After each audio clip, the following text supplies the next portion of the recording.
Hello गाइजहरु आज चाहिँ हामी दाजुभाइ टक्कसँगले घुम्दै आएको छौं यसो हावा खानलाई है। अनि यता वरिपरिको तपाईहरुले दृश्यहरु देख्न सक्नुहुन्छ एकदमै राम्रो छ। दाइ टक्कसँगले साइकल रोड्दै हुन्छ नि हामी जाँदै छौं आफ्नो घरतर्फ। अघि चाहिँ हामी आएको थियौं थोरै हावा खानलाई दिउँसोको टाइममा। अहिले कति दिउँसोको लगभग 4 बज्न आँटेको छ होला। खोलाको डेलमा कस्तो दामी छ हेर्नु त ल इन्भाइरोमेन्टहरु। टक्कसँगले अहिले हामी जाँदै छौं। यता चाहिँ हाम्रो खेतहरु छ है। अनि यो चाहिँ हाम्रो भयो अगाडि जाने बाटो। अनि यता हुनुहुन्छ हाम्रो दाइ। दाइले एकचोटी हेर्दिनु पर्ने हुन्छ ल ल यता दाइ हुनुहुन्छ हो। हामी दाजुभाइ चाहिँ टक्कसँगले गइरा छौं यहाँ। अनि यहाँनेर टक्कसँगले जाँदै गर्दाखेरि यस्तो राम्रो दृश्य सक्नुहुन्छ। यहाँ चाहिँ हाम्रो खोला छ। खोला पछि चाहिँ टक्कसँगले गाउँहरु छ उता पनि। यता पनि हाम्रो बारी पछि चाहिँ गाउँहरु छ। अनि यो चाहिँ हाम्रो सर्टकट जाने बाटो हो क्या। बारी जानको लागि सर्टकट जाने बाटो हो।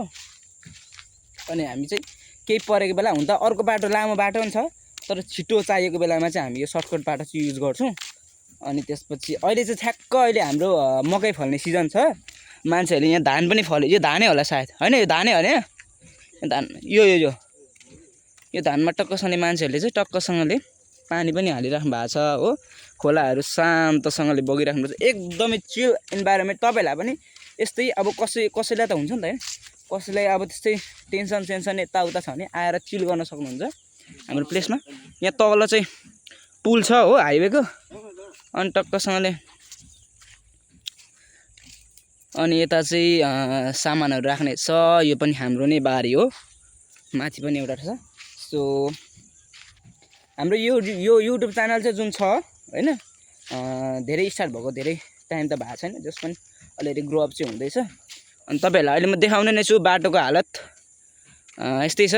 टक्क हामी गइँदैछ। अनि एकछिन हामी गफ भएको पनि देखाउँछौँ है त। ल है त साथीहरु। ल साथीभाइहरु अब चाहिँ हामी दाजुभाइ भेट्छ र दाइलाई एउटा क्वेशन सोध्नु पर्ने हुन्छ क्या मैले अब यतिखेरको टाइममा चाहिँ। अब हाम्रो युट्युब फ्यामिलीलाई चाहिँ तपाईले के भन्न चाहनुहुन्छ त? हाम्रो युट्युब फ्यामिलीलाई चाहिँ हामीलाई यसो सपोर्ट गरिदिनु होला। Like comment subscribe. तपाईहरुले चाहिँ अब हामीलाई ग्रो अप हुनको लागि like comment share and subscribe चाहिँ हान्नै पर्ने हुन्छ है साथीहरु। यति हानिसक्दा चाहिँ हामी पनि तपाईहरुलाई नयाँ कन्टेन्ट हो आज जस्तै आज यो नयाँ कन्टेन्ट देख्नुभयो। त्यसपछि अर्को पनि हामी हप्तामा कति दिन बनाउँछौँ ब्लग भनेपछि अब हप्ताको कम्तीमा हामी 2टा ब्लग चाहिँ हाल्नै पर्ने हुन्छ ग्रो अपको लागि। सो हामी 2टा ब्लग हाल्छौँ हप्ताको। सो सी यू अगेन गाइजहरु। हामी फेरि पनि तपाईलाई बाटोको हालतहरु देखाउने नै छौँ। हाम्रो सपोर्ट चाहिँ गर्दै गर्नु होला।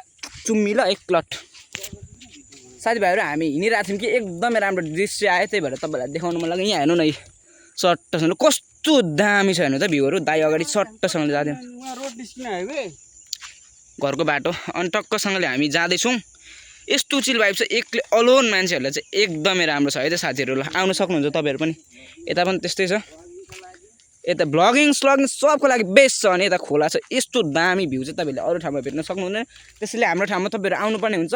र हाम्रो ठाउँमा आइसकेपछि हामीलाई भेटेर नभेटे पनि यो जुन भिडियो चलिरहेछ त्यसमा चाहिँ तपाईले लाइक शेयर एन्ड सब्स्क्राइब चाहिँ हान्नै पर्ने हुन्छ है साथीहरु। अर्को भिडियो पनि चाँडै आउँछ। यो भिडियोको लागि जति तपाईले इन्तजार गर्नुभएको थियो त्यो भिडियोको लागि धेरै धेरै धन्यवाद। अब तपाईले अर्को भिडियो पनि छिटै पाउनु हुनेछ है त। यो भिडियो सुरुमा युट्युबमा आउँछ एन्ड देन अर्को भिडियो आउँछ है त साथीहरु। ल फेरि पनि हामी तपाईलाई अपडेट गराउँछौँ कहाँ पुग्यौँ भनेर है।